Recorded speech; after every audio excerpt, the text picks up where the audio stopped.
Debbie Rogers, better known as Aisha, and her family were devout Christians. Her family were strict Christians with whom Rogers regularly attended Salvation Army meetings. When all the other teenagers in Britain were kissing their George Michael posters goodnight, Rogers had pictures of Jessup on her wall. And yet she found that Christianity was not enough. There were too many unanswered questions, and she felt dissatisfied with the lack of disciplined structure for her beliefs. Aisha says, "There had to be more for me to obey God than just doing prayers when I felt like it." Aisha had first seen her future husband, Muhammad, when she was aged 10 years and is a regular customer at their store run by his family. She often saw him pray. Aisha recalls, "There is satisfaction and peace in what he did." So I asked him about that. He said he was a Muslim. I said, "What is a Muslim?" Then, with the help of Muhammad, she began looking deeper into Islam. At the age of 17, she has read the entire Quran in Arabic.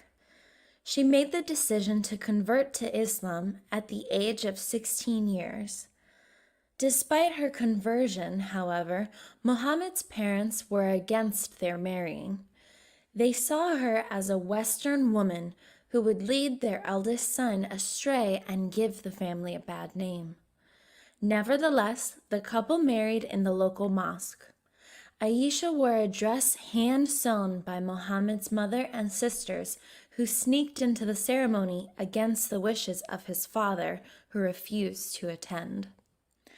Aisha's parents, Michael and Marjorie Rogers, though did attend the wedding, were more concerned with the clothes their daughter was now wearing and what the neighbors would think. 6 years later, Aisha embarked on a mission to convert them and the rest of her family. She recalls, "My husband and I worked on my mom and dad, telling them about Islam, and they saw the changes in me, like I stopped disrespecting and talking back." Her mother soon followed in her footsteps. Marjorie Rogers changed her name to Sumaya and became a devout Muslim.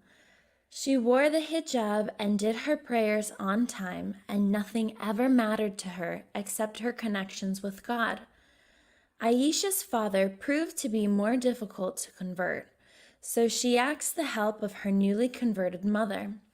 "My mom and I used to talk to my father about Islam, and we were sitting in the sofa in the kitchen one day, and he said, 'What are the words you say when you become a Muslim?'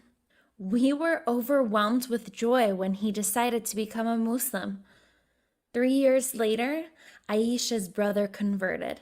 Then his wife and children followed by her sister's son. It didn't stop there. Her family converted. Aisha turned her attention to her neighbors.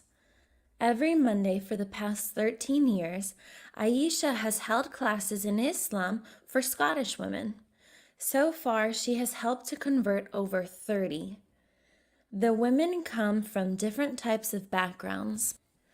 Trudy, a lecturer at the University of Glasgow and a former Catholic, attended Aisha's classes purely because she was commissioned to carry out some research. But after 6 months of classes, she converted, deciding that Christianity was riddled with logical inconsistencies. Muhammad is more romantic. "I feel we have known each other for centuries and must never part from one another. According to Islam, you are not just partners for life, you can be partners in heaven as well, forever. It's a beautiful thing."